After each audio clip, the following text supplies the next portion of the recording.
Hello everyone and welcome back to From Our Basement Gaming. We are back with part, 16 of our Dragon Quest Let's Play. 16 parts. Why is it so quiet? What?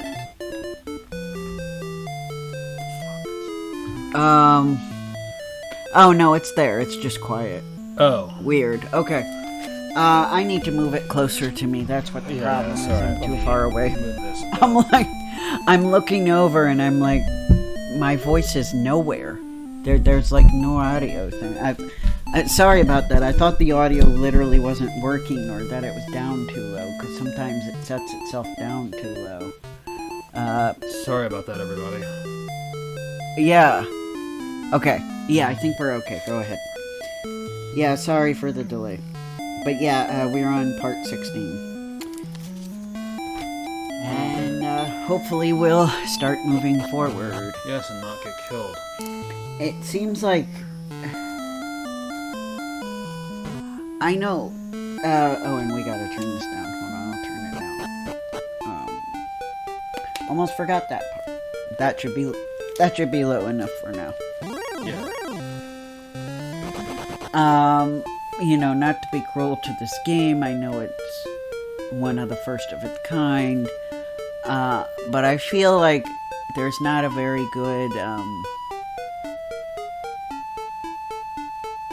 feel for, like, you already have to kind of intuitively know that you have to be at, like, a ultra high level very early on, and I don't really like that. Like, I understand the need to grind in an RPG, but I feel like it should be kind of more organically incorporated, like, as you go along. Does that make sense? Yeah, it does make sense. And I feel like the reason why we're still, like, I know you guys are probably very frustrated. We probably seem like we're not making a whole ton of progress despite being on part 16. Yeah, I noticed, but, it seems like everybody's interested because you guys are coming back for this. I mean, yeah, people are watching, so we appreciate that you're at least not like, oh, they're not making progress, I'm not gonna watch it all. Right. I mean, we are making steady progress, but Yeah, it's been slow. it's a slow uphill, but we have made progress. We've rescued the princess, and we've made some advancements. Yes, but I guess, I mean, I feel like it's not worked in as organically where you kind of... You know, I feel like even with RPGs, you don't necessarily need a guide. You kind of, like, for the most part, can get to the level you need to get to, and doing a little bit of grinding as you're progressing, but not like, oh, I can't succeed in this dungeon because I have to be 5 levels higher, you know? Right. That's the part, and I'm not blaming the game. It could just be that, again, it's the first of its kind in terms of... not saying the first RPG, I'm just saying it's the first Dragon Quest game, so they're probably still figuring that stuff out, and I can guarantee... I'm sure by Dragon Quest 2, if we ever, play Dragon Quest 2, we'll see that it's been improved upon. Yeah. And I know everybody's in love with Dragon Quest 3, so I assume Dragon Quest 3 has a much more robust system. It probably does. Yeah. And I'm sure it handles things better. Yeah. Okay. Watching the indicator helps me know that it's working. Good. Yeah.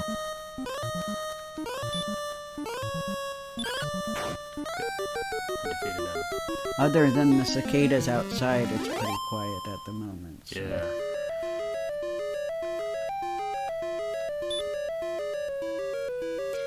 Yeah, it's crazy how, like, what, 5-10 years ago? It's probably been 10 years ago. wouldn't have sounded like this in August in America. Yeah, you're right. When I was at the gas station a couple days ago, I heard this weird buzzy noise, and something thud at the windowsill, and I realized, looking at the thing, it was a cicada. Yeah. Yeah, I think this year is another year where we're getting those weird cicadas that only come out every few years. Yeah, and I think this year we have 2 batches of cicadas that yeah. come out at different years. Like I'm thinking a 3 and another double digit. Right. Yeah. Yeah, and it's like, you know, when I first went to Japan, we didn't have very loud cicadas here in America. So, that's how I realized, well, that's why cicada are always in anime in summer, because in Japan, it's always crazy loud in, like, August, and even some of July with cicadas, because the cicadas are everywhere, and it's very noisy. And it was very, you know, surprising to me, and I associated it with Japan, because at the time, at least in the part of the United States we're in, it wasn't really a thing. You know, this was back in 2012, 2013, but the years approaching the 2020s that it suddenly became a thing here. Yeah. Yeah. So now it's just a summer thing, where it used to be a Japanese summer thing to me. So, yeah. Everything alright? Yeah. Just trying to... I was just making sure everything was plugged in okay, and it looks like it is. Good. Yeah. Oh, man. But yeah, of course, we appreciate you guys coming Absolutely. and watching. I completely forgot I had a torch on me. Yeah, I know I confused everybody with the last Sonic video, because Yeah. I thought we were on the last one for the month. Made a miscalculation. Turns out we weren't, so you'll hear me talk about that. Although, technically, this episode comes out before I made that mistake. Yeah, but it's something to look forward to. Yeah! Don't get confused, guys. So on Friday, an episode of Sonic and Knuckles will come out where I mistakenly call it part 5 and the last part of the month. And I wanted to be further than this before we had to take the break for October. As it turns out, we will... Part 5 will be next Friday, not this Friday. So, yeah, sorry about that, guys. Yeah. Nice. Yep. And I feel that was the best Wolverine, or one of the best we saw in that movie. Oh, and Deadpool and Wolverine. Yep. Yeah. I agree. If you guys have seen the Deadpool and Wolverine movie, let me know in the comments if if you're familiar with X-Men stuff. Is there a Wolverine that's like that one, where like he actually, how should I put this? Redeems himself, or actually becomes likable? Which I don't know. No offense. I think people who are fans of Wolverine will be like, what are you talking about? He is likable. But, yeah, as I've learned, he's really likable, beloved, and in some cases, super beloved, because I did not realize that some people think of him as a romantic icon.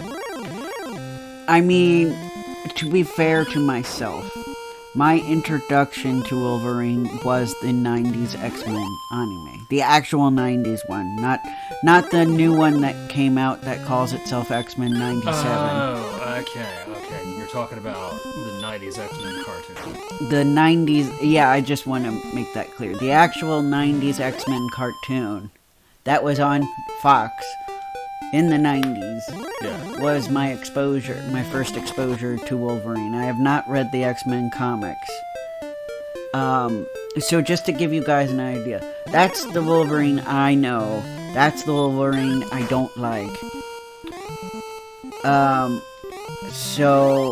But I was a kid. So let me know in the comments because I did read that Wolverine specifically was made just for the movie. So let me know in the comments, without too many spoilers, is there a Wolverine you think I would like knowing that? Feel free to let me know. And maybe I'll give him another shot. Because I have learned new things about him that I didn't previously know. And I think, as I got older, my taste in characters has changed. So who knows, maybe I would like him and relate to him better now. I think I wasn't really a fan of X-Men as a kid, and I think the big reason was because I just could not at all relate to it. I think the target demographic was probably somebody older than myself at that time. I would have to agree on that one.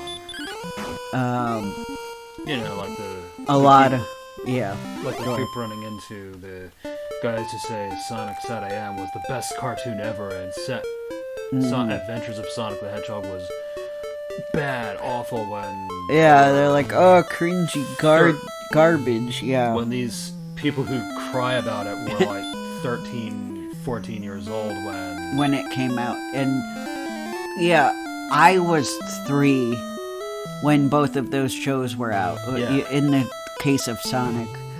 And as we both now know, when looking into the history of both shows, they did that on purpose. Adventures was meant for the younger kids, and SatAM was on purpose meant for the teenagers and the young adults. Right. Because even the Archie comics, in the very beginning, they were more like Adventures of Sonic the Hedgehog. Mm-hmm. Even though they had Sally and the other characters, it was more lighthearted fun. Yeah. And then they decided to go in the darker direction.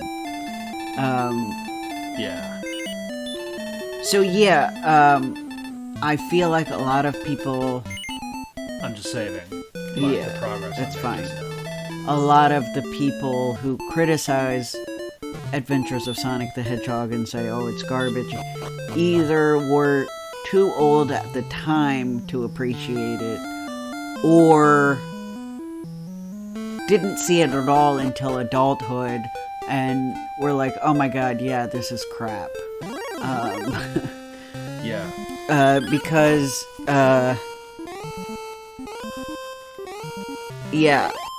when I saw Sonic SatAM, I was 3, because it was on at the same time. Same year, I mean. Mm-hmm. And I thought, oh, this is boring and too dark. Yeah, it was the first time I saw it, which was like in 94, I think. My eyebrow was raised. I was like, wait, what? Yeah. Who's this character, and what are they doing? And where's Tails? I don't even remember what year I got my first Sonic Archie comic, but I was at least somewhat familiar with the comics, but I didn't like them either. Again, because they were too dark. I felt like it was needlessly dark and depressing. I found it weird that Sonic was part of this resistance group. I realized that Dr. Robotnik in the games is turning animals into robots, but I didn't think it was like a super serious, like Sonic's friends and family are getting turned into robots, and he's gonna take over Knothole Village, which, where the heck is that? That wasn't in the games. Right. But anyway, so basically, I think similarly, stuff like X-Men and even Teenage Mutant Ninja Turtles, which is much more lighthearted of the two, I couldn't really enjoy as much because I was just too young, I feel like. Now, I know you guys would say, well, you liked Power Rangers. Yeah, I can't explain that. I liked Power Rangers. Well, as I saw it, I felt like, in my personal opinion, because I was also having Teenage Mutant Ninja Turtles and their gross pizza shoved into my face. Because it was out a bit earlier, I had the vibe that TNNT was meant for people my cousin's age, which were slightly, well, they were kids, but they were like 6 or 7, 8, whereas I was a toddler at that time, so... Mm-hmm.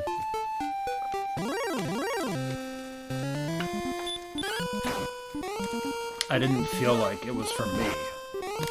Yeah, and despite its comedy, Teenage Mutant Ninja Turtles cartoon had some dark parts that were kind of triggering for me as a kid. I think you're right, yeah. Yeah, I kind of... You know, when I was that young, when I was like, you know, ages 3 to 5, I did not... It always bothered me when a character would turn into a monster. And Teenage Mutant Ninja Turtles took it a step further by, like, having scenes where they'd be, like, injected with something that would turn them into a monster. And I had already developed a fear of needles. Oh God, yes. At that very young age, so it was very triggering for me to see someone not only be pricked by a needle against their will, but being injected with something that turns them into a monster. I think if I had been, you know, 6, 7, 8, it wouldn't have bothered me, but... Yeah. And Power Rangers, despite having dark parts, Saban's version anyway kept it very light for the most part, and had lots of campiness and cool action scenes. Conquer my fears right now, and yeah. So, yeah, and I don't know. There's also the elephant in the room that I just wasn't into superhero cartoons. I mean, there's that too. I tried, but I never really got into superhero cartoons. That's okay. At least not back then. You know, even Batman the Animated Series I got into when I was a bit older. Like, it was kind of like I watched some of it, but I was kind of, it was mostly I was watching because something else I was waiting for wasn't on yet. And once I got a little bit older, I tried some of the episodes and actually started to really like it because of how it handled serious subject matter. And now I'm a fan. Like, presently, I have a few exceptions to my I don't really like superheroes right thing. And, you know, I might try to gradually try some of it now because I think my interests have changed somewhat. Same. And it doesn't hurt for me to learn about the stuff that everybody else won't. Yeah. Not to be mean, what everybody else won't shut up about sometimes, so... If it's something I feel like I actually can get into, I don't tend to try stuff just because everybody's into it. Yeah. Like, I get concerned about... Yeah. Because I've heard people complain about people who jump bandwagons, and... Yeah. But that's a fair critique.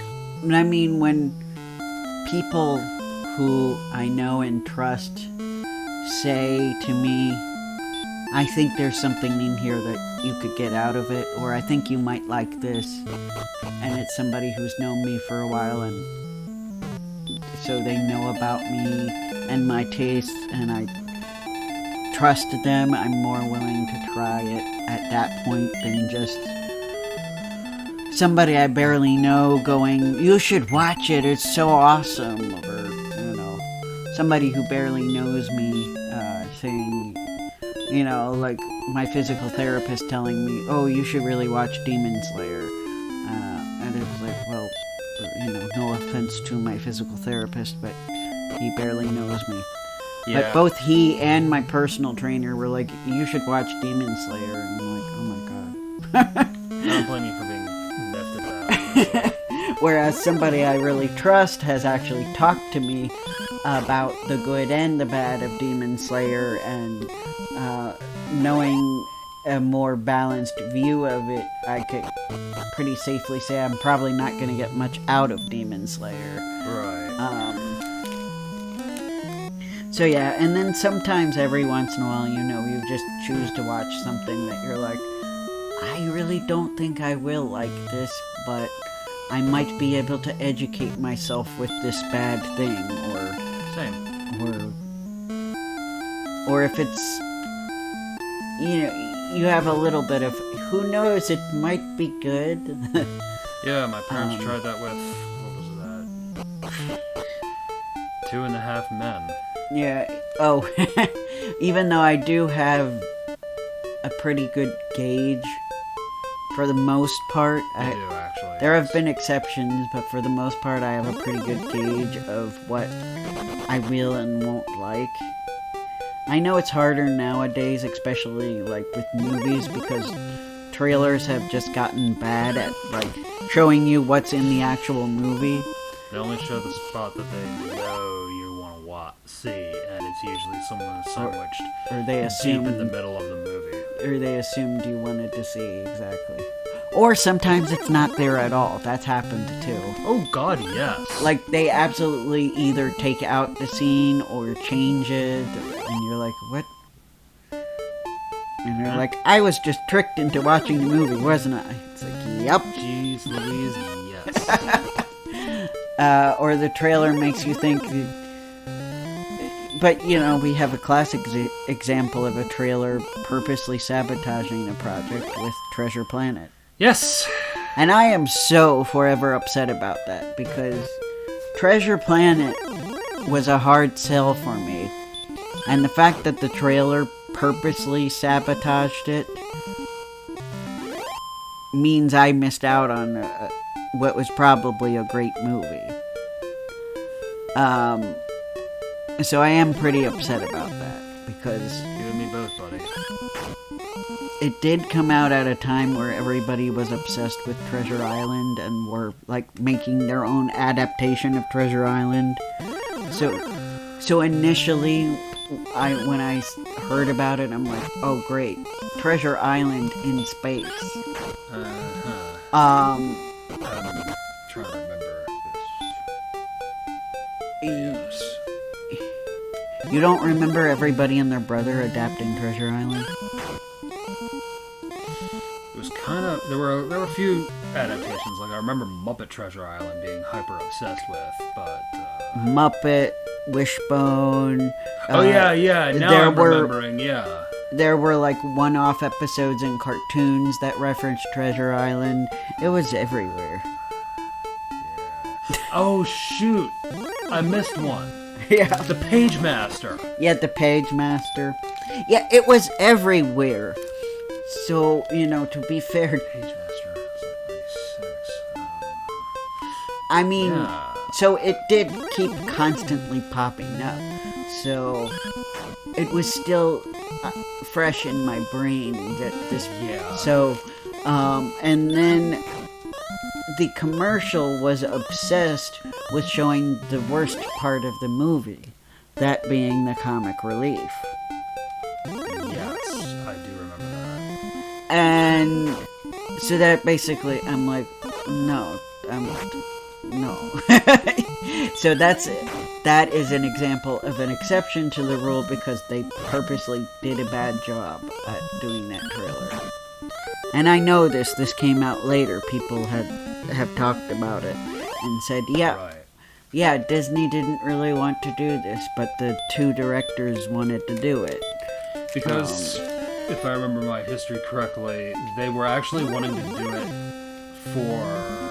since The Little Mermaid. Yeah. And actually, that was like the first idea that they pitched to Disney, which was, we want to do Treasure Planet in space. Yeah, Treasure Island in space, yeah. Yeah. That's what you meant. Yeah. But from the very beginning, Mike and Jeff were not thrilled with the idea. Right. And they're like, no, you're gonna make Hercules. Yeah. Once they brought it up again. Yes. They were mixed about Little Mermaid, but when they went into detail about it, then they were interested in the idea. Uh-huh. But, when they wanted to Hercules, they essentially, I think Mike told them, you're gonna do this Hercules, then maybe I will do your Treasure Planet. Mm-hmm. Yeah, so I mean, but for the most part, with movies especially, I would get the feel just from watching the trailer, whether I was gonna like it or not. Yes, and you had a good gauge about that. Thanks. And if I didn't get the impression from the trailer, I could usually get the impression within the first 10 to 15 minutes of the movie if I was going to be having a good time or not.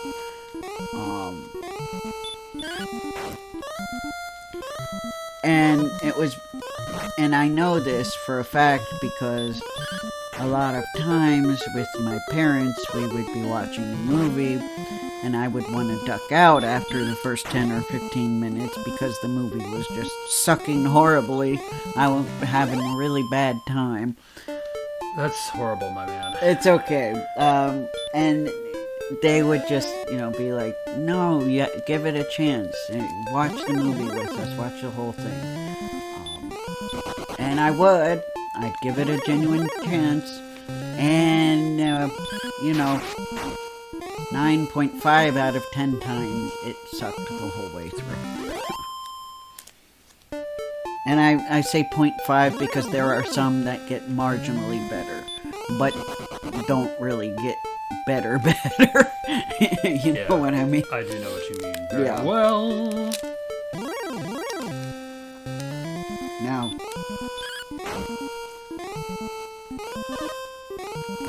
it's funny though. Anime has a tendency to. A lot of anime start out really slow. So I know with anime I have to be patient. So unless the first episode is absolutely abysmal, I'll usually at least watch 2 episodes. Dookie. Yes. Yeah. Well, we died with 2 minutes left. Alright, we'll try again for 2 more minutes or so. 1926. Yeah. My goodness, this is a hard game. Yeah, it is. Its difficulty being from the technical limitations. Yeah. Who knows if future ports are easier or not. If you happen to know, let us know in the comments. Yeah. I don't know how many times this has been reported. I know the Switch has a proper Dragon Quest port where it's called Dragon Quest instead of this one that's called Dragon Warrior. All that hard work. I know. No, I did, yeah.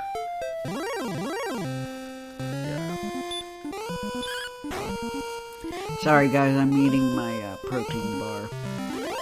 My snack.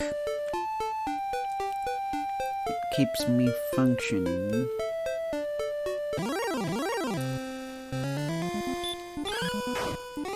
But yeah,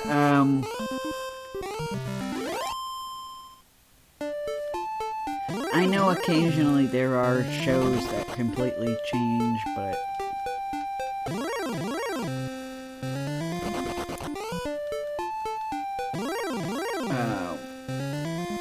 not not a lot of them are that way.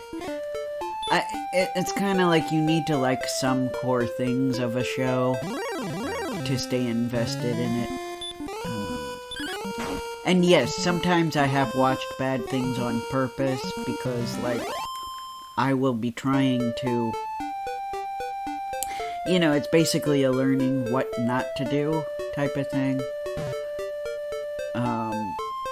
Because I'm a creative person, I know I haven't really technically written these things, but I have story ideas, and I have characters, and I have worlds they exist in.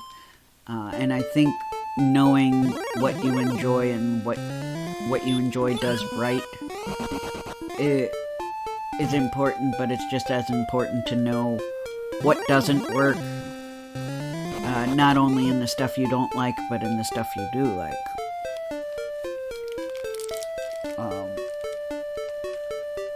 So you can try to apply it to your own writing, your own works, That's right.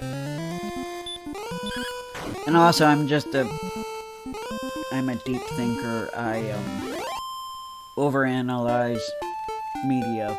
I don't just turn off brain and watch. I'm always thinking about everything I watch, even some silly shows. You know that from me. You've known me for a while. I've known you for a very long while, actually. I get deep even with the kids' cartoons. You do. Even with little kids' cartoons. And we actually are out of time. We're a little bit over, but we will get to a place. Yeah. When we can. So it'll be a few more minutes, probably.